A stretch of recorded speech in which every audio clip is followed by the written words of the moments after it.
In a world of wolves, some were born to hunt and others to be hunted. She was born to be broken, a fragile thing in a kingdom of stone and shadow. He was the beast who ruled them all, a king shackled to a curse of his own making. Their paths were never meant to cross, but fate is a thread that scorns the logic of men and wolves, pulling the most unlikely souls together in the dark, waiting for the spark that will either save them or burn them to ash. The mud was a cold, greedy thing. It sucked at the hem of Alara's tunic, a constant, chilling reminder of her place. She was an omega. In the rigid hierarchy of the Shadow Crest Pack, that single word was a sentence. It meant less than. It meant weak. It meant a life spent in the dirt, scrubbing pots and mending clothes for the betas and alphas who mattered. Her hands were raw from the lye soap. Her back ached from a day spent hunched over the washing stones by the creek. Cold seeped into her bones, a familiar companion. She pushed a stray strand of pale, moon-colored hair from her face, her fingers leaving a smudge of grime on her cheek. It didn't matter. No one looked at her long enough to notice. To be an omega was to be a ghost in your own home. A shout from the pack hall tore through the evening quiet. Alara flinched, her heart a frantic bird in her chest. Shouts rarely meant anything good for her. It usually meant a spilled drink to be cleaned, a mess to be blamed for, or simply the venting of some higher-ranking wolf's bad mood. She straightened her sore back and hurried toward the longhouse, her worn leather shoes squelching in the mud. The air inside was thick with the smell of roasted meat, spilled ale, and nervous sweat. That last scent was unusual. It cut through the usual boisterous atmosphere of the hall, setting her teeth on edge. Her father, a grim-faced beta named Fendril, stood near the center of the room. His gaze was fixed on two men she had never seen before. They wore the stark black and silver of the capital, the sigil of the Alpha King. A stylized wolf's head, teeth bared, was embroidered on their chests. They were royal heralds, their presence a cold intrusion into the small, insulated world of her pack. Fear, sharp and metallic, flooded Alara's mouth. The king's men never came this far into the northern woods unless it was for the tribute. Her stomach twisted. "The king's decree is absolute," the taller herald said, his voice devoid of warmth. "The curse grows stronger. His Majesty requires new servants for the Black Fang Citadel. Each pack will provide." A murmur of dread rippled through the assembled pack members.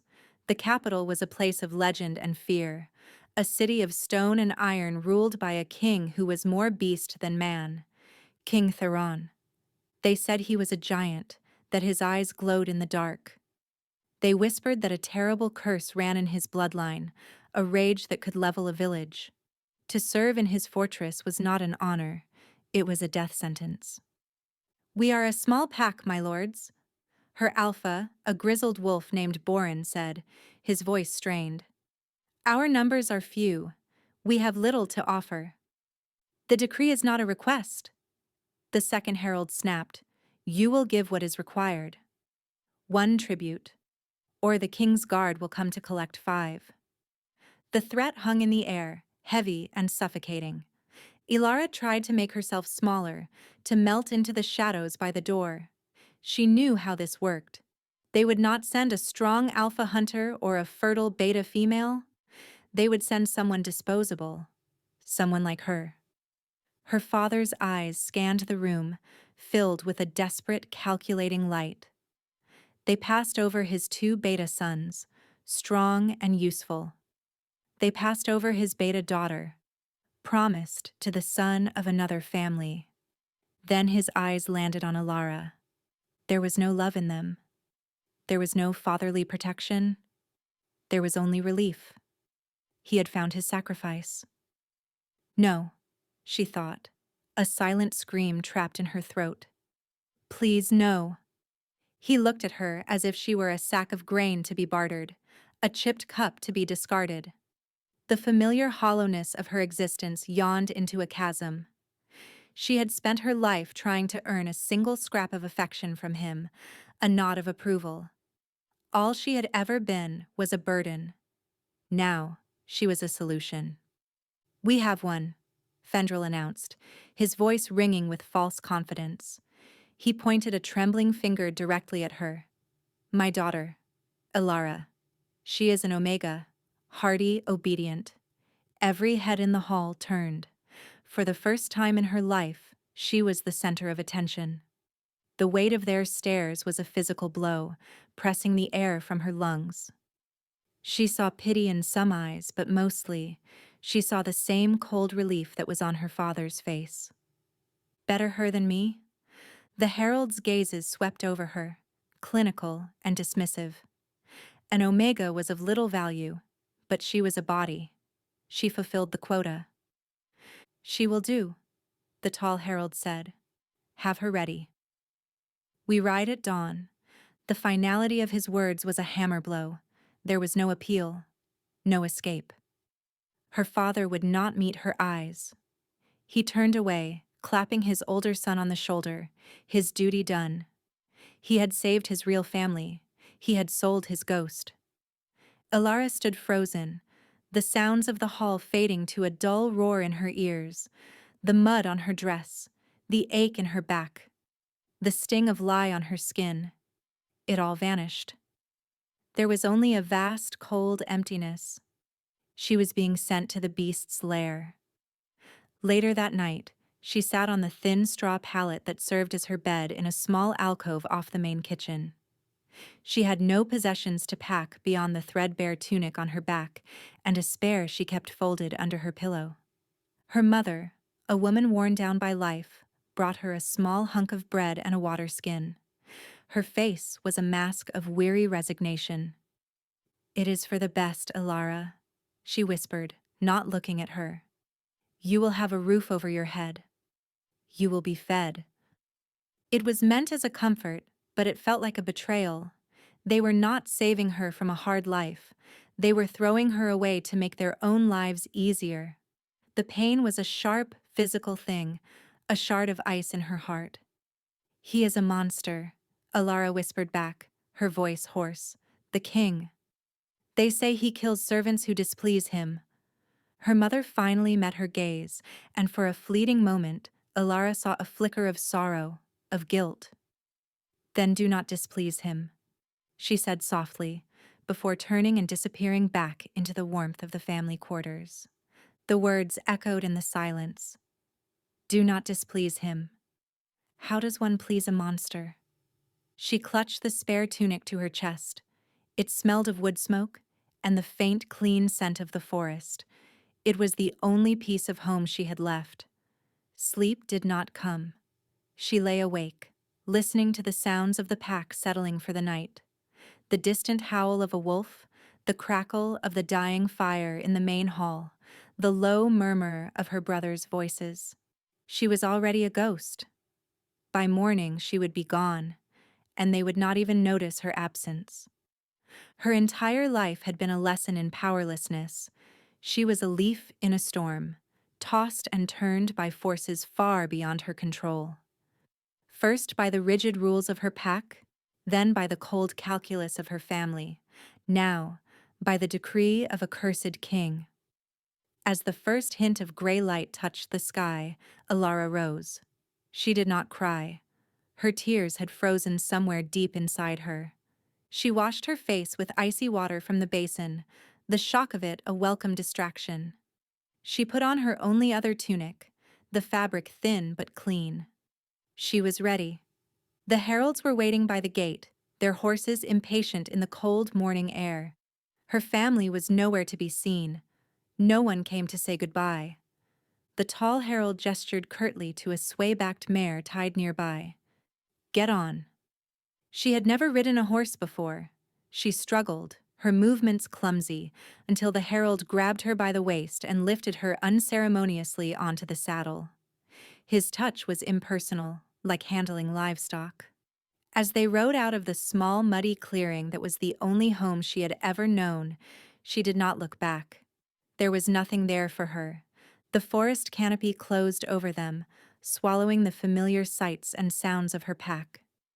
She was moving from one cage to another, from the quiet disdain of her family to the legendary cruelty of a tormented king. A strange, hollow calm settled over her. When you have nothing left to lose, fear becomes a distant echo. She was a tribute, a transaction, a body to fill a quota. She was Alara, the Omega, and she was on her way to meet the beast. The journey to the capital was a blur of gray skies and black trees. Days bled into one another, marked only by the rising and setting of a watery sun. The heralds spoke little, to her or to each other. They moved with a grim efficiency that left no room for questions or complaint. Alara rode in silence, a small, hunched figure on her mare. The initial numbness had given way to a persistent, gnawing dread. With every league they traveled south, the stories she had heard about King Theron grew more vivid in her mind. They said his temper was a physical force, a wave of pressure that could bring a grown alpha to his knees. They said the curse made his wolf spirit a constant torment, always scratching at the inside of his skin, begging for release, for blood. What could he possibly want with a weak, scentless Omega like her? The question circled in her thoughts like a vulture. On the fifth day, the forest thinned, and the landscape changed. The soft earth gave way to broken stone. The trees grew sparse and twisted as if recoiling from the land ahead. And then she saw it, the Black Fang Citadel. It did not rise from the earth so much as tear its way out. A jagged crown of black granite and obsidian, it clawed at the sky, seeming to drink the very light from the air. Towers like broken teeth bit at the clouds. No flags flew from its battlements. No colors softened its brutalist architecture. It was a fortress built for war and shadow, a monument to power and fear.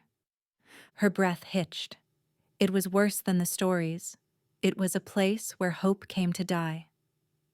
As they approached the massive iron gates, she saw other small groups arriving, each escorting a single terrified-looking tribute.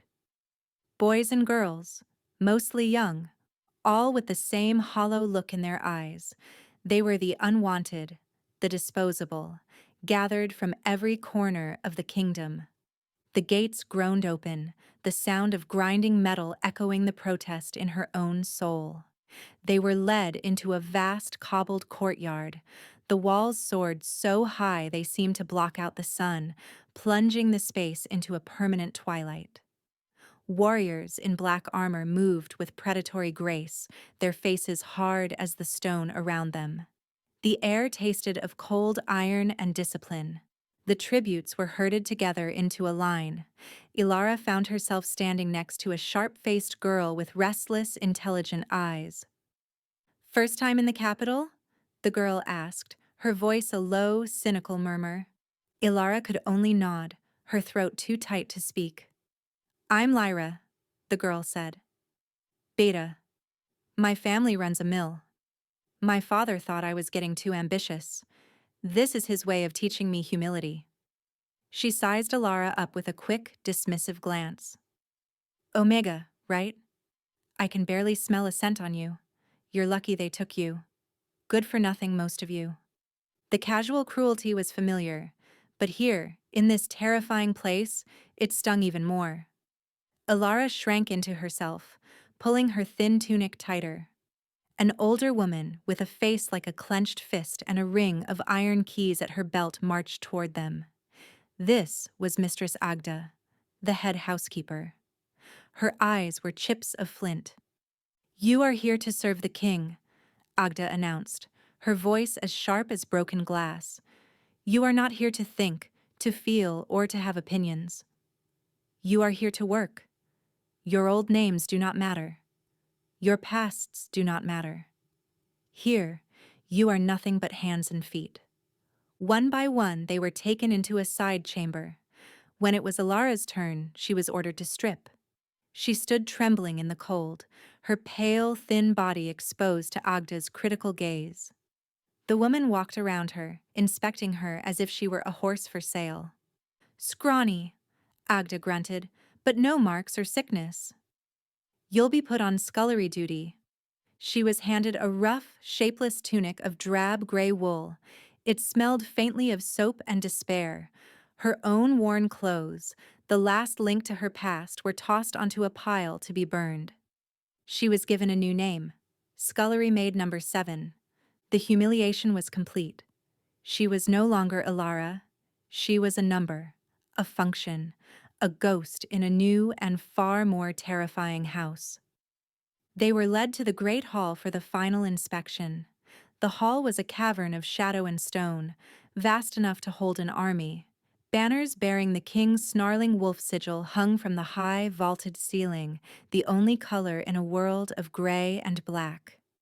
At the far end of the hall, on a throne carved from a single piece of obsidian, sat the king, King Theron. The stories had not done him justice. They had also been wrong. He was not a deformed monster. He was terrifyingly, unnaturally beautiful. He was huge, a mountain of muscle and dark power, clad in black leather and furs. His hair was as black as a raven's wing, and his face was all sharp angles and brutal perfection. But it was his eyes that held her captive. They were the color of a stormy sky, churning with a wild, untamable energy. It was the curse. She could feel it from across the hall, a low thrum of contained violence, a primal rage that vibrated in the very air around him. He radiated a cold, lethal authority that demanded obedience. He looked bored, his expression a mask of stone. A tall, silver-haired man stood beside the throne, whispering in his ear. Ilara would later learn this was Lord Valerius, the king's uncle and regent. The king's gaze swept over the line of new servants, dismissive and impatient. He looked at them but saw nothing. They were just more faceless drones to populate his fortress. His eyes passed over Lyra, over the boy next to her, over... His gaze stopped. It locked onto Ilara. The world seemed to tilt on its axis. The air crackled. For a dizzying, terrifying second she felt seen, truly seen. The storm in his eyes seemed to quiet for a fraction of a second, replaced by a flicker of something else. Confusion? Recognition? It felt as if a silent bell had been rung, one only the two of them could hear. The constant, low-grade terror that had been her companion for days did not vanish, but it changed. Something deep inside her, a quiet, still part of her soul, resonated with the caged fury she saw in him. He did not smile, his expression did not change, but he lifted one hand and pointed a single commanding finger, directly at her.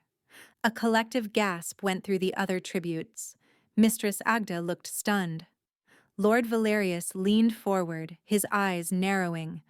The king spoke, his voice a low rumble that vibrated through the stone floor and up Ilara's spine. It was the sound of rocks grinding together, of a distant avalanche. "That one," he said. "She will attend my chambers." The words hung in the vast, silent hall. Attend his chambers. It was not a request. It was a pronouncement, a claim. Mistress Agda scurried forward, bowing low. "Your Majesty, she is an Omega, scentless. She was assigned to the scullery. She is of no importance." The king's eyes did not leave Ilara's. A low growl started in his chest, a sound that was not entirely human. The temperature in the hall seemed to drop. "Did I ask for your counsel, Agda?" he snarled. The force of his voice made the head housekeeper flinch as if struck. No, Your Majesty," she stammered, her face pale. "She will attend my chambers," he repeated, his voice dropping back to that terrifying rumble. "Alone. Tonight." Lord Valerius placed a placating hand on the king's arm, but Theron shook it off without looking. His stormy gaze remained fixed on Ilara, a wolf singling out a lamb from the flock. But she did not feel like a lamb. In that moment, Staring into the heart of the storm, she felt a strange, inexplicable pull, a sense of purpose that defied all logic. She was no longer scullery maid number 7. She was the one he had chosen, and she had no idea if it was a death sentence or something far, far worse. Terror was a living thing inside her. It had claws and teeth, and it was shredding what little composure she had left. Mistress Agda had escorted her not to the sprawling servant quarters in the belly of the fortress, but to a small, clean room in a secluded wing of the castle. The West Wing. The King's Wing. "You will be housed here," Agda had hissed, her face tight with resentment and confusion.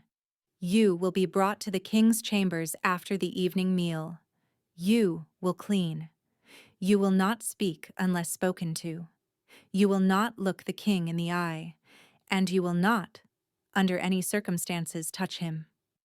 Each rule was a nail in her coffin. Now, standing outside the towering oak doors of the royal chambers, Ilara's heart hammered against her ribs like a trapped bird. 2 royal guards, silent as statues in their black armor, flanked the entrance. They ignored her completely. One of them pulled the door open without a word, revealing a cavern of shadows within. He gestured for her to enter. Taking a breath that did nothing to calm her, she stepped across the threshold. The room was vast and masculine. A huge hearth dominated one wall, a low fire burning within, casting flickering shadows that danced like specters. Furs were thrown over heavy, dark wood furniture. Shelves overflowed with books and scrolls. The air smelled of old leather, wood smoke, and something else. Something wild and primal. It was the scent of the king. He was there, standing by a massive window that overlooked the desolate, windswept landscape. He was a silhouette against the dying light, a study in contained power. His back was to her, but she felt his awareness of her as a physical pressure. She curtsied, her knees trembling. "Your Majesty," she whispered to the floor. He did not turn. He did not speak. A bucket of water and cleaning rags had been left by the door. Her purpose, her shield. Clinging to the familiar motions of servitude, she knelt and began to scrub the stone floor. She started in the far corner, trying to make herself as small and unnoticeable as possible. The silence stretched, thick and heavy. The only sounds were the crackle of the fire and the soft, rhythmic scrape of her rag against the stone. She kept her eyes down, focusing on the tiny imperfections in the floor, on the swirling patterns of the grout, on anything but the terrifying man who shared the room with her. Minutes bled into an hour. She worked her way across the vast floor, her muscles screaming in protest, her knees raw. Still, he did not move from the window. What did he want? Why had he chosen her for this bizarre, silent ritual? The question screamed in her mind. Was this a test? A slow, cruel game before he finally unleashed the beast she knew was coiled inside him? She could feel the tension radiating from him. It was a constant, low hum of suppressed violence. It was the curse. It was always with him, a predator pacing the cage of his ribs. Her own fear was a sharp, acrid scent she was sure he could smell, but she fought to control it, to breathe slowly and evenly. As she worked, something strange began to happen. The frantic terror in her chest began to subside, replaced by a strange sense of calm. Her own quiet, unassuming presence seemed to absorb the frantic energy in the room, like a dry sponge soaking up water. It was an old, familiar feeling. Back in her pack, the animals, the dogs, the birds, even the wild deer at the edge of the woods, had always been calm around her. Her scentless, omega nature seemed to register as non-threatening, as a point of stillness in a world of aggressive alpha and beta pheromones. Could it be that her greatest weakness was having an effect on him? She risked a glance up through her lashes. He was still at the window, but his shoulders seemed less tense. The rigid line of his back had softened almost imperceptibly. The silence was no longer suffocating. It had become something else, a shared space, a quiet understanding that needed no words. This became their routine. Night after night, she was brought to his chambers. She would clean in silence, and he would stand or sit, brooding in the shadows. He never spoke to her. He rarely even looked at her directly, but she always felt his eyes on her. She learned the landscape of his rooms, the worn spine of a book on military strategy, the faint scratches on the floor near the hearth where he must pace, the way the firelight caught the silver threads in a heavy fur blanket. And she learned the landscape of his curse. Some nights the tension in the room was a palpable, living thing, a storm waiting to break. On those nights, he would grip the arms of his chair, his knuckles white, a low growl, a constant vibration in his chest. On those nights, she would clean more slowly, her movements deliberate and serene. She would let her own inner stillness expand, a silent offering of peace, and slowly, miraculously, the storm in the room would recede. The growl would quiet. His hands would relax. He was using her. She was a tool, a balm for his cursed soul, a living amulet to ward off the beast within. The realization should have felt demeaning, another form of servitude, but it didn't. For the first time in her life, she felt useful. Her existence had a purpose beyond scrubbing pots and being invisible. Her perceived flaw, her omega stillness, was her strength. One night, about a fortnight into this strange ritual, she was polishing a small wooden table near his chair. The air was particularly heavy, thick with his pain. She could hear his breathing, ragged and strained. She kept her head down, focusing on her task, offering her silent calm. Suddenly, a low gasp of pain escaped him. It was sharp and raw. She looked up, her heart lurching. He was slumped in his chair, his head in his hands. A tremor ran through his massive frame. The curse was fighting him, and it was winning. The shadows in the room seemed to deepen, to coil around him like snakes. The primal energy of the wolf was rising, a tidal wave of fury. Her training, her ingrained fear screamed at her to run, to flee before the beast broke its chains. But she didn't. Something else, something deeper and more instinctual, held her in place. She saw not a monster, but a man in agony, a lonely king fighting a war within his own skin. Without thinking, she put down her rag. She took a single, hesitant step toward him, then another. She stopped a few feet from his chair, her hands clasped in front of her. She did not speak. She did not touch him.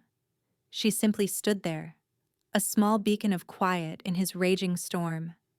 She focused all her will, all her innate stillness, and offered it to him. I am here, she thought, the message clear and silent. You are not alone. He lifted his head.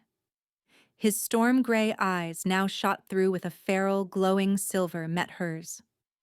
For the first time, he was looking at her, not through her. The fury in his gaze was terrifying, but underneath it, she saw a flicker of raw, desperate vulnerability, and something else. Astonishment. He stared at her, his chest heaving. The battle was visible on his face, the man against the beast. Her presence, her fearless calm, seemed to give the man an anchor. Slowly, painstakingly, the silver glow in his eyes began to recede. The tremors racking his body subsided. The feral snarl on his lips softened back into the hard line of his mouth. He had won. He had pushed the beast back into its cage. He continued to stare at her, his breathing evening out. The silence in the room was profound, broken only by the crackling fire. He looked at her, not as a king looks at a servant, but as a drowning man looks at the shore. Then he spoke. His voice, for the first time directed at her, was a rough, gravelly whisper. What is your name? The question was a bridge across the chasm of their stations. Ilara, she whispered back, her own voice trembling slightly. He held her gaze for a long moment, then gave a single, slow nod. An acknowledgement. A thank you. A beginning. The routine changed after that night. The silence was still there, but it was different. It was comfortable, companionable, and sometimes he would speak. They sent you as a tribute. It was not a question. It was a statement, spoken into the quiet of the room a week after he had learned her name. Ilara was dusting a bookshelf, her movements practiced and silent. The king was seated by the fire, watching the flames. She paused, her hand hovering over a leather-bound tome. Yes, Your Majesty. Your family volunteered you, he stated again, his voice a low rumble. She flinched, the truth of it a fresh sting. I am an Omega, my lord. Of little use to my pack, she recited the familiar justification, the words tasting like ash in her mouth. He turned his head, and his stormy eyes pinned her in place. They were fools, he said, his tone flat and absolute. The words struck her with the force of a physical blow. No one had ever defended her. No one had ever seen her worthlessness as anything but a fact. To hear this terrifying, powerful man call her family fools for discarding her sent a strange, warm tremor through her. A flicker of hope. It was a dangerous feeling. Their conversations became a regular, fragile thing. He would ask her simple questions about her old life, about the forest she grew up in. He spoke very little of himself, but she learned to read him in other ways.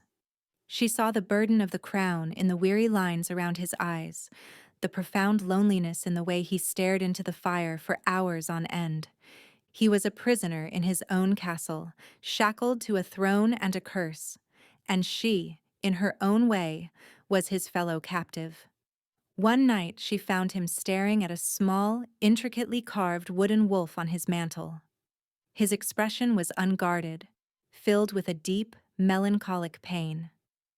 My father carved it for me, he said, his voice barely a whisper, before the curse took him. Before it started to awaken in me. It was the first time he had ever mentioned his family, the first glimpse into the wound at the heart of his isolation. The curse, she began, then hesitated, afraid she was overstepping. He looked at her, his gaze heavy with a pain so old it seemed carved into his bones. It passes from father to son in my line. A primal rage, the spirit of the first wolf, the one who made a pact with Shadow to win this kingdom. It demands blood. It demands control. My father, he lost the fight. The unspoken words hung between them. He lost control. He became the beast. I will not, Theron vowed, his voice hardening, his fist clenching on the arm of his chair. I will not lose. In that moment, her fear of him evaporated completely, replaced by a wave of fierce, aching compassion. He was not a monster. He was a warrior fighting the most terrible battle imaginable, and he was fighting it all alone. Until now. A strange pull began to grow between them, stronger each night. It was more than compassion, more than gratitude.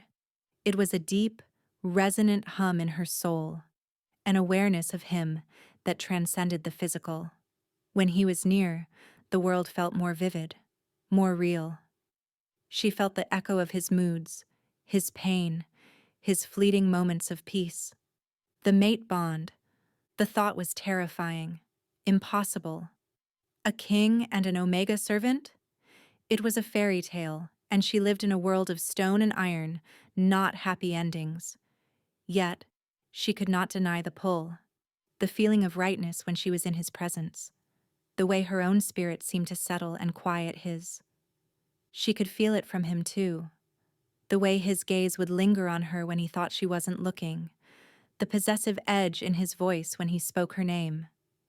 The air in the room would grow thick and charged, a silent storm of forbidden longing. This fragile, secret world they had built could not last. They were too visible. Lord Valerius, the king's uncle, was a man who saw everything. He had a serpent's stillness and a spider's patience. He had governed as regent during Theron's youth, and he clung to power like a drowning man. Theron's curse was a tool to him, a way to keep his nephew isolated, unstable, and dependent on his counsel. Valerius saw the change in the king, the subtle easing of tension, the way Theron was beginning to assert his own authority, dismissing his uncle's advice more frequently, and he traced the change back to its source, a worthless Omega servant. He began to watch Alara. His cold, calculating eyes would follow her in the corridors. He saw her being escorted to the king's wing each night. He saw the way the guards at the king's door, men loyal only to Theron, treated her with a quiet respect. This girl was a threat. She was not a tool for him to use. She was an anchor for the king. She made Theron stronger, more in control. And a strong, stable king had no need for a manipulative regent. Valerius found his own tool in the servants' hall. Lyra, the ambitious beta girl, was consumed with jealousy. She had been assigned to the laundry, a life of steam and drudgery, while the useless Omega she had met on the first day was somehow attending the king himself. "You are observant, girl," Valerius said to Lyra one day, cornering her in a quiet hallway. His voice was smooth as poison. "You see things." "I have need of observant eyes." Lyra, starstruck and hungry for advancement, readily agreed. "I want to know everything about the Omega," Valerius instructed. "Who she speaks to, where she goes, what she keeps in her room."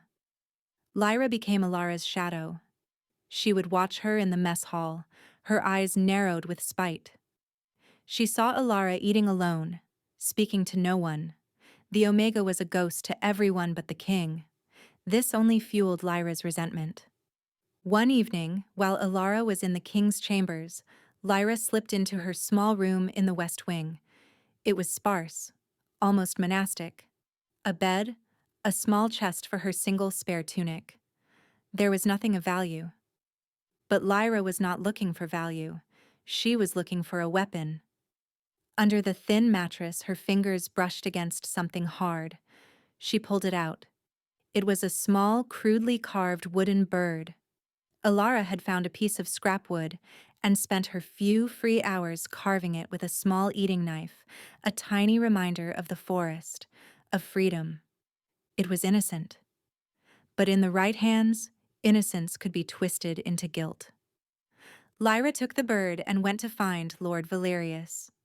A few nights later, the atmosphere in the king's chambers was different. Theron was pacing, his movements agitated. The storm was back in his eyes. "Valerius is pushing for a marriage alliance," he growled, not looking at her. "With the witch queen of the Sunken Isles. A powerful sorceress. He says it will strengthen the kingdom.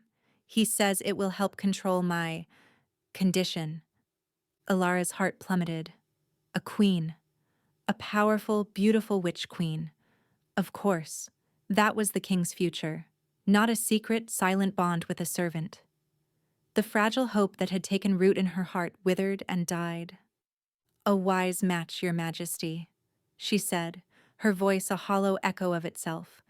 It was the proper thing to say, the servant's response. He stopped pacing and whirled on her, his face a mask of fury and frustration. "Is that what you think?" he demanded. "That I should chain myself to some power-hungry stranger?" "It is not my place to think, my lord," she whispered, her eyes on the floor. "Look at me, Alara," he commanded, his voice softer but no less intense. She lifted her head, her eyes swimming with tears she refused to let fall. He crossed the room in 2 long strides, stopping directly in front of her. He was so close she could feel the heat radiating from his body. He lifted a hand, his fingers hesitating for a moment before gently, so gently, tucking a stray strand of hair behind her ear. His touch was like lightning, a jolt of pure energy that shot through every nerve in her body. The mate bond flared between them, a brilliant, undeniable supernova of feeling. It was terrifying and wonderful and utterly, hopelessly doomed. "It is always your place," he murmured, his thumb brushing against her cheek. "With me." The moment was shattered by a sharp rap on the door. Theron jerked his hand back as if burned, a snarl twisting his lips. "What is it?" he roared. The door opened and Lord Valerius swept in, his face a mask of grave concern. He was followed by 2 royal guards, and Lyra. The beta girl's face was a triumphant smirk. "Forgive the intrusion, Your Majesty," Valerius said smoothly, "but a matter of great urgency has arisen." A matter of treason. His cold eyes flickered to Alara, and she felt a chill that had nothing to do with the night air. "We have discovered a conspiracy," Valerius continued, his voice ringing with false drama. "Witchcraft aimed at the throne. At you, my king." He snapped his fingers. Lyra stepped forward and presented the small wooden bird Alara had carved. "This effigy was found in the Omega's room," Valerius announced, "a tool of enchantment. She has been using her access to you, her feigned meekness, to cast a spell, to ensorcell your mind and bend you to her will." The accusation was so absurd, so monstrous that Alara could not even speak. She could only stare, her mind reeling. Theron looked from the bird to Valerius, his face unreadable. But Alara saw the flicker of the curse in his eyes, the paranoia it fed on, the suspicion it sowed.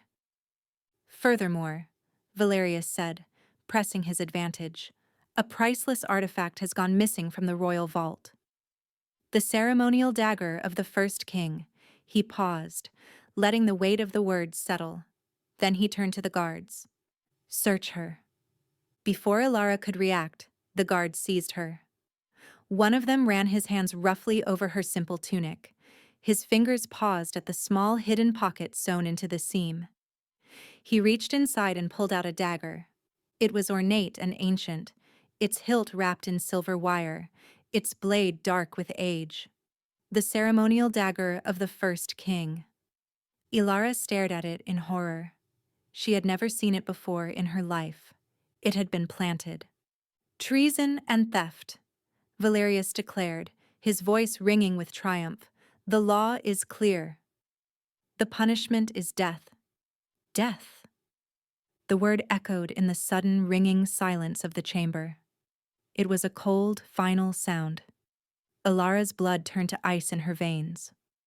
Her knees gave way, and only the guard's firm grip kept her from collapsing.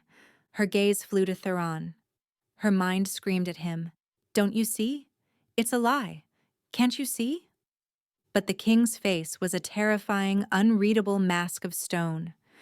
The man who had touched her cheek with such impossible tenderness only moments before was gone.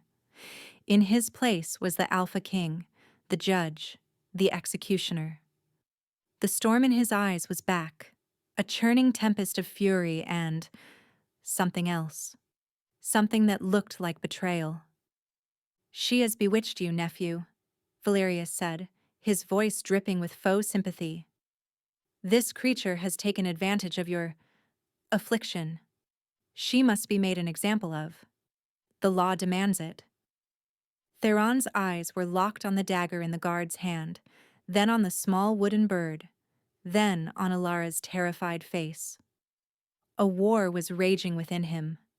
The logic of the evidence, the stolen dagger, the effigy, battled against the instinct of the mate bond. The curse whispered poison in his ear, telling him he had been a fool, that he had trusted a snake. Alara could feel his conflict like a physical force. She could feel the curse twisting his perception, clouding the connection between them. "Please," her heart cried out, "believe in me." He looked at Valerius, his jaw tight. He looked at Lyra, whose triumphant smirk had been replaced by a flicker of fear at the raw power radiating from the king. And finally, he looked back at Alara. His eyes were black with pain. "Take her to the dungeons," he commanded, his voice a dead, hollow thing. The words were a blade through her heart. He didn't believe her. He had chosen the lie. He had chosen his uncle. He had chosen the law. He had rejected her. As the guards dragged her from the room, her legs refusing to cooperate, her eyes remained locked on his. She saw a flicker of sheer agony in his gaze just before the door closed, a torment that mirrored her own. It was the last thing she saw before the darkness of the hallway swallowed her. The dungeons of the Black Fang Citadel were carved from the mountain's living rock. They were cold and damp, smelling of mildew and despair. She was thrown into a small, lightless cell. The heavy iron door slammed shut, the sound of the bolt sliding home an exclamation point on the end of her life. She collapsed onto the filthy straw, the sobs she had held back finally breaking free. They were not cries of fear, but of a grief so profound it felt like it was tearing her apart. He hadn't believed her. The fragile, secret world they had built had been shattered by a simple, cruel lie. The bond she had thought was their salvation was just another illusion. Hours or days passed. Time had no meaning in the dark. She drifted in a haze of misery, the cold seeping into her bones. She did not eat the stale bread and murky water that were shoved through a slot in the door. What was the point? She was going to die. One day, or night, the door to her cell creaked open. A shadowy figure stood silhouetted in the torchlight from the corridor. It was not a guard. It was Commander Kale, the captain of the king's personal guard. His face was granite, his eyes sharp and discerning. He was a man fiercely loyal to Theron, and Theron alone. He said nothing. He simply entered the cell, placed a small bundle on the floor, and left, bolting the door behind him. Her hands trembling, Alara crawled toward the bundle. It contained a loaf of fresh bread, a skin of clean water, and a thick fur blanket. Tucked inside the blanket was a small, crudely carved wooden bird. Her bird. Tears streamed down her face as she clutched it. It was a message. A sign. He hadn't given it to Valerius as evidence. He had kept it. Hope, that stubborn, foolish thing, flickered back to life in the deepest part of her soul. Why would he send her these things if he believed her guilty? Why send this token of her innocence? Unless this was not a punishment. Unless this was something else. Another day passed. The door opened again. This time it was Commander Kale and two of his most trusted guards. "The king has decreed your sentence," Kale said, his voice flat. "You are banished from the kingdom. If you are ever found within its borders again, you will be executed on sight." Banishment, not death. It was a reprieve, but it felt like another kind of death. To be sent away from him forever. They led her not up towards the courts, but through a series of secret winding passages deep within the fortress. They moved in silence, their footsteps echoing in the dark.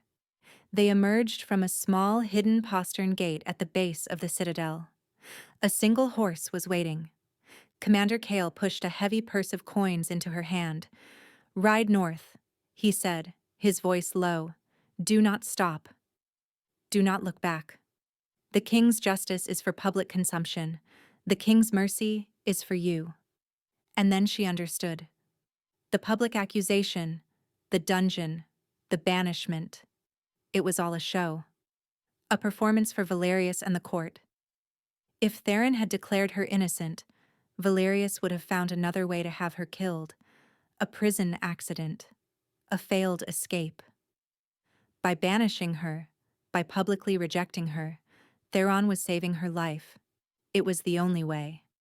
The agony of his rejection was replaced by the agony of his sacrifice. He had pushed her away to keep her safe. He had chosen to endure the whispers of the court, the triumph of his uncle, and the full, untamed fury of his own curse, all to protect her. "Tell him," she started, her voice breaking. "Tell him I understand." Kyle gave a single sharp nod. He knows. He helped her onto the horse, and with one last look at the terrifying black fortress that had become a strange sort of home, she rode away into the wilderness, a ghost once more. Back in the Black Fang Citadel, the king was unraveling. Without Alara's calming presence, the curse roared back to life with a vengeance. The beast was no longer soothed, it was enraged. It clawed at him, demanding release, furious at the absence of its mate. Theron locked himself in his chambers. The servants who brought his food would leave the trays outside the door and flee, terrified by the inhuman snarls and sounds of splintering wood from within. Lord Valerius was ecstatic. His plan had worked perfectly. The Omega was gone, and the king was more unstable and volatile than ever. He was a weapon that Valerius could now aim. "He is lost in his madness," Valerius told the concerned members of the small council. "The witch's influence, even after her banishment, lingers and torments him. We must take drastic measures to save him, to save the kingdom." His drastic measure was the witch queen, Melisandre. He sent a raven to the Sunken Isles, inviting her to the citadel for a formal betrothal feast. He claimed a union with a powerful sorceress was the only thing that could contain the king's curse now. It was a lie. He knew the queen's magic was one of control and domination. She would not soothe the beast.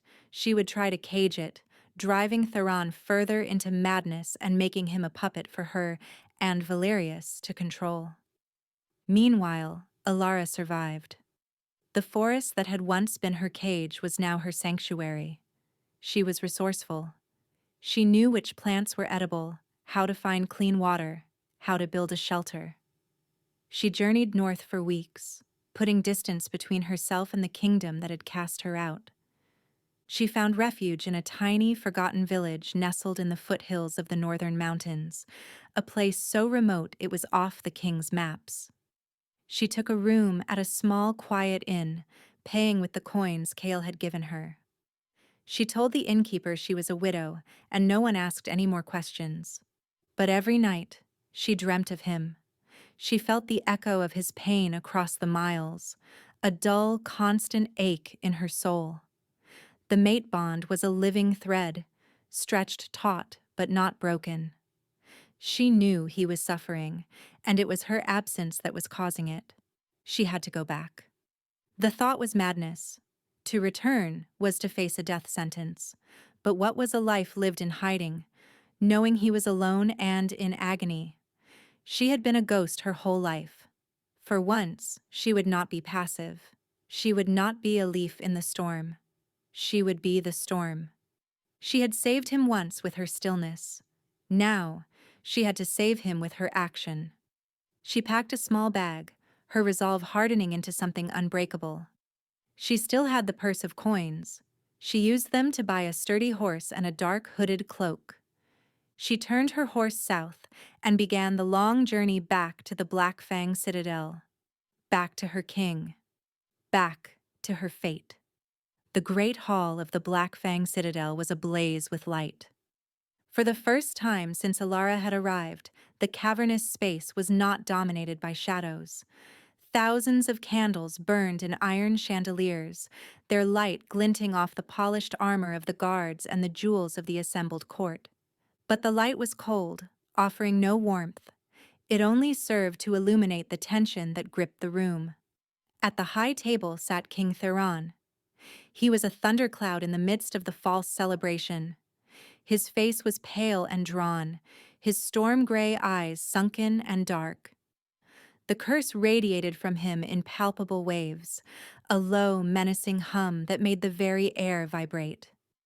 He had not spoken a word all evening, a silent, brooding volcano on the verge of eruption. To his right sat Lord Valerius, his face alight with smug triumph. To his left sat the guest of honor, the witch queen Melisandre. She was beautiful, in a sharp, predatory way. Her hair was the color of blood, and her eyes were a startling serpent green.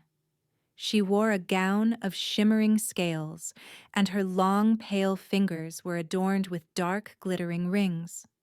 Her power was an oily slick on the surface of the room's atmosphere, a thing of coercion and control. She watched Theron with a proprietary air, like a collector admiring a rare, dangerous beast she was about to acquire. Alara saw all of this from the shadows near the kitchens. She had made it back. Bribing a scullery guard with the last of her coins, she had slipped into the fortress unnoticed, her face hidden by her deep hood. She had been mistaken for one of the extra servants brought in for the feast and put to work. Her heart ached seeing him. He was a shadow of the man she had known. The torment of the curse, unchecked by her presence, was consuming him. Valerius's plan was succeeding. He was pushing Theron to a breaking point in front of the entire court, hoping to have him declared unfit, with the Witch Queen as his keeper. Valerius rose, tapping a goblet for silence. "My lords, my ladies, today we celebrate a new dawn for our kingdom, a union of strength, a betrothal between our mighty King Theron and the powerful Queen Melisandre of the Sunken Isles." A strained, hesitant cheer went through the hall. Melisandre smiled, a slow, cruel curve of her lips. She placed her hand on Theron's arm. He flinched at her touch, a low growl rumbling in his chest. "He is spirited," she said, her voice a silken purr that carried through the hall. "I will enjoy taming him." Valerius, wanting to further humiliate his nephew and display his own control, gestured to a nearby servant. More wine for the king and his bride-to-be. It was a fatal mistake. The servant he chose was Lyra. But Lyra, seeing a chance to impress the new queen, shoved the heavy wine pitcher into the hands of the nearest, lowest-ranking drudge, Ilara. Forced into the light, Ilara kept her head down, her hood shadowing her face. Her heart hammered against her ribs. She moved toward the high table, her hands trembling so badly she could barely hold the heavy pitcher. She could feel his eyes on her, even through the hood. A jolt of recognition, of pure, agonizing shock, shot through the mate bond. The low hum of his rage spiked into a roar. Ilara. Her name was a silent thunderclap in her mind. She reached the table, her focus entirely on pouring the wine without spilling it, without looking up. But Melisandre had felt it too. She had felt the sudden shift in the king's energy, the way his entire being had focused on the hooded servant. Her serpent-green eyes narrowed with suspicion and jealousy. As Ilara leaned forward to fill the king's goblet, Melisandre subtly stuck out her foot. Ilara stumbled, lurching forward. The heavy pitcher slipped from her grasp. Dark red wine cascaded across the white table linen and splashed onto the front of Melisandre's shimmering gown. A collective gasp filled the hall. Melisandre looked down at the stain, her beautiful face twisting into a mask of fury. "You clumsy oaf!" she shrieked. Two of her personal guards, hulking men from the aisles, surged forward. One of them grabbed Ilara's arm, his grip like an iron vice. "Insolent filth!" the other guard snarled. He reached out and tore her hood from her head. Her pale, moon-colored hair tumbled free. Her face, pale and terrified, was revealed to the entire court. A wave of confused murmurs washed through the hall. It was the banished Omega, the witch, the traitor. Lyra gasped in horrified delight. Valerius's face went white with shock and rage. The guard holding her arm laughed cruelly. "Look at this pathetic creature." To punctuate his contempt, he grabbed the back of her drab, threadbare servant's dress. With a savage rip, he tore the fabric from her neck to her waist, exposing her pale, slender back to the hundreds of staring eyes. Laughter erupted in the hall, sharp, cruel, and mocking. They laughed at the poor, humiliated Omega. They laughed at her helplessness. Ilara froze, shame and horror washing over her in a burning wave. She felt naked, exposed, utterly broken. This was it. This was the end. She had failed. Then, a sound cut through the laughter, silencing it instantly. It was the sound of a throne scraping against stone. A terrifying, absolute silence fell over the great hall. Every eye swung to the king. King Theron was on his feet. He was no longer a brooding, broken man. He was a primal force of nature unleashed. The curse was not consuming him. He was wearing it like a mantle of power. His storm-gray eyes glowed with silver, feral light. A low, lethal growl vibrated from his chest, a sound that promised death. He looked at the guard whose hand was still on the torn fabric of Alara's dress. He looked at the mark his fingers had left on her arm. He looked at her exposed back, and the shame in her eyes. And the Alpha King spoke. His voice was not a roar. It was a low, deadly promise that cut deeper than any shout. "Touch her again," he said, "and bleed." Time seemed to stop. The guard snatched his hand back as if he'd been burned.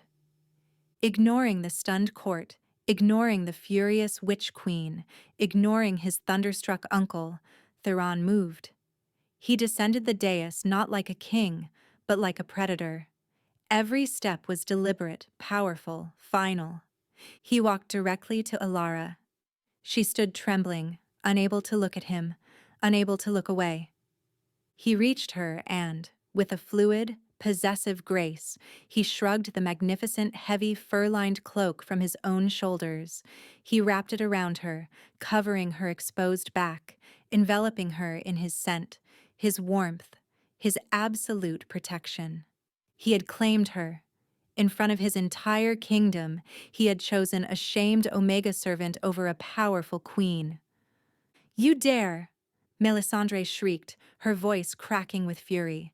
"You would choose this nothing, over me?" Theron finally turned to look at her. The full, untamed force of his cursed power washed over her. The Witch Queen, for all her magic, visibly recoiled. "She is not nothing," Theron snarled, his voice the sound of an avalanche. "She is everything." "He's mad," Valerius shouted, seeing his life's work, his power, crumbling to dust. "The witch has completed her spell. He is lost to us. Seize him, for the good of the kingdom." It was his final desperate gamble. He drew a wicked-looking dagger, its blade coated in a sickly green poison, and lunged, not at Alara, but at the king. He screamed, "The king is dead! Long live the regent!" But he never reached him. A black-armored shape moved like lightning. Commander Kale, who had been watching from the side, his hand on his sword, intercepted the treacherous lord. There was a single, brutal clash of steel, a strangled cry from Valerius, and the poisoned dagger clattered to the floor. Kale's sword was at Valerius's throat. "Treason," Kale said, his voice cold as the grave. Theron never even looked at his uncle. His entire world had narrowed to the trembling woman in his arms. He gently turned Alara to face him, his large, calloused hands cupping her face. "You came back," he whispered, his voice thick with a raw, desperate emotion that shattered his kingly facade. The silver glow in his eyes softened as he looked at her. The beast soothed by the presence of its mate. "I could not leave you alone," she whispered back, tears of relief and love streaming down her cheeks. He lowered his head and, in front of the silent, astonished court, he kissed her. It was not a gentle kiss. It was a desperate, claiming, soul-deep kiss. A kiss that sealed a bond and defied a kingdom. It was the promise he had made to her in the dark, now brought into the light for all to see. The great hall was a tableau of shock. The kiss ended, but Theron did not release her. He kept one arm wrapped securely around her, his cloak a shield of royal authority. With his other hand, he gently wiped the tears from her cheeks. His gaze was one of utter devotion, a king beholding his most precious treasure. The spell of silence was broken by the witch queen Melisandre. Her face was a contorted mask of incandescent rage. "You will regret this, Wolf King," she hissed, her voice venomous. "You have made a powerful enemy this day. My kingdom will not forget this insult." Theron barely glanced at her. "Leave my hall and my kingdom," he commanded, his voice cold and absolute, "and do not return. If you do, your isles will be sunken indeed." The threat was unmistakable, backed by the full, terrifying power of his royal line. Melisandre held his gaze for a heartbeat, her serpent-green eyes burning with hate, before she turned on her heel. With a swirl of her stained dress and a final, hateful glare at Ilara, she swept from the hall, her guards trailing behind her like chastened dogs. Next, Theron turned his attention to his uncle. Commander Cale still held Lord Valerius at sword point. The older man's face was ashen, his schemes reduced to ruin. "My king, my nephew," Valerius began, his voice a desperate, placating whine. "I only did what I thought was best for the kingdom, for you." "Silence." Theron cut him off, his voice flat and devoid of all warmth. He looked at the man who had manipulated his life, used his curse, and tried to murder both him and the woman he loved. There was no anger left, only a vast, cold emptiness. "You sought to control me by nurturing the beast," Theron said, his voice carrying in the silent hall.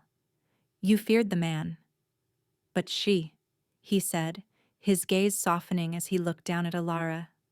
"She saw the man and was not afraid of the beast." He looked at Kyle. "Take him to the deepest cell in the dungeons. He will await my judgment there, for the rest of his very long life." Kyle nodded sharply. "Yes, Your Majesty." He hauled the sputtering, defeated lord away, the drama of the court's power struggles ending not with a bang, but with the quiet, ignominious shuffle of a traitor being dragged to his fate. Now, only the court remained. They stood frozen, watching, waiting.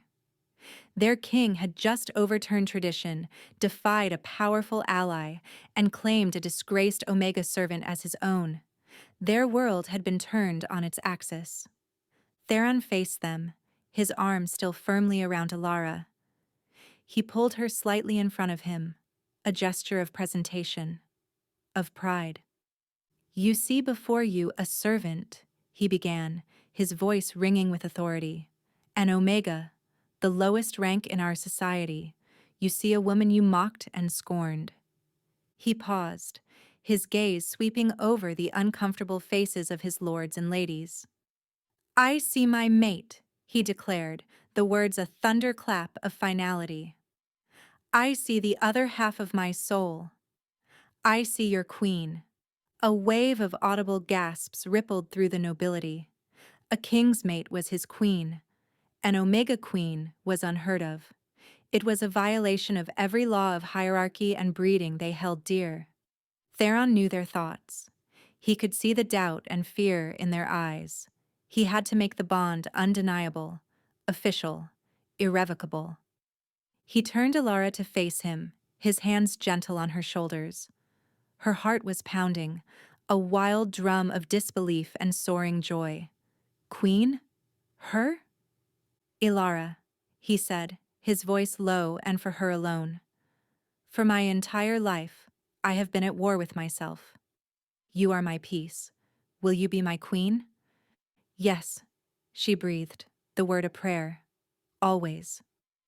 A slow, beautiful smile transformed his harsh face.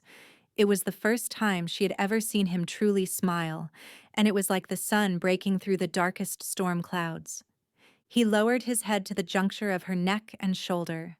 The court held its collective breath. They knew what was coming. The mating rite, the most sacred and binding of all wolf-shifter traditions. She tilted her head, offering herself to him without reservation. There was no fear, only a profound sense of coming home. He inhaled her scent, a low growl of pure possession rumbling in his chest. Then, he bit down. It was not a violent act. It was a seal, a brand of belonging, A sharp, electric pain lanced through her, followed by a tidal wave of pure bliss. The mate bond, already so strong, flared into a brilliant, blinding sun. His essence, his strength, his very soul poured into her. She felt the raging beast of his curse, but it was not a threat. It was a protective wall around them, and at its center there was only the steady, loving heart of her king, of her mate. He lifted his head, his lips stained with a trace of her blood. He licked the wound clean, the rough scrape of his tongue sending another shiver of delight through her. The small wound healed almost instantly, leaving behind a permanent, intricate mark on her skin, the mark of the Luna Queen. When he looked up, the silver glow of the curse in his eyes was gone, not vanished, but integrated. The storm had not passed. It had found its center. The man and the beast were no longer at war. They were one, whole. He was in control. He turned back to the stunned court. Ilara held firmly at his side. The mating mark on her neck gleamed in the candlelight. It was done. It was law. "Behold your queen," he said, and this time there was no room for argument. Slowly, hesitantly, one lord knelt, then another, then a lady. Within moments, the entire great hall was on its knees before them, before the Alpha King and his Omega Queen. Ilara looked out at the sea of bowing heads, her hand clasped in Theron's. She was no longer a ghost. She was no longer a number. She was no longer defined by what she lacked. She was defined by love, a love that had been forged in shadow and silence, and had just been proclaimed in fire and light. 1 year later, Ilara stood on the high balcony of the king's chambers, the same balcony where she had first seen him as a silhouette of pain. The sun was setting, casting long golden fingers of light across a kingdom at peace. The Black Fang Citadel was still a place of strength, but it was no longer a place of fear. Flowers now grew in the courtyards, their bright colors a stark, beautiful contrast to the black stone. The sounds of laughter could sometimes be heard echoing in the halls. The harsh, brutal traditions of the old ways were slowly being replaced by a new code of compassion and justice, guided by the quiet wisdom of the new queen. A pair of strong arms wrapped around her from behind, pulling her back against a familiar, solid chest. Theron rested his chin on her shoulder, his presence a comforting weight. "What is my beautiful queen thinking about?" he murmured, his voice a contented rumble against her ear. "I was thinking about a frightened girl who was sent here as a tribute," she said softly, placing her hands over his. She thought this was the end of her life. He turned her in his arms, his stormy eyes soft with love. "It was the beginning of ours," he said, his gaze dropping to the gentle swell of her belly, obvious beneath her simple gown. Her pregnancy was a miracle that had silenced the last of the dissenting voices in the court. An Omega, once thought barren and worthless, was carrying the next heir to the Alpha King's throne. Their fated bond had not just healed a king, it had created new life, a symbol of hope for the entire kingdom. "She was so afraid of you," Ilara whispered, a smile playing on her lips. "The fearsome beast king." "And was she right to be?" he asked, a teasing glint in his eyes. She reached up and traced the hard line of his jaw. "She was right that you were a beast," she said. "But she didn't know that you were her beast." He captured her hand and kissed the palm, his love for her a palpable, living thing that filled the space between them. The curse was still a part of him, a shadow that walked at his side, but it no longer ruled him. Their bond kept it quiet, a sleeping wolf content in the presence of its mate. They stood together, watching the last rays of sunlight fade. The Alpha King who had found his peace, and the Omega servant who had found her power. In a kingdom of stone and shadow, they had built a world of their own, founded not on strength or fear, but on a love that had been brave enough to flourish in the dark. And as twilight settled over the land, their story was just beginning.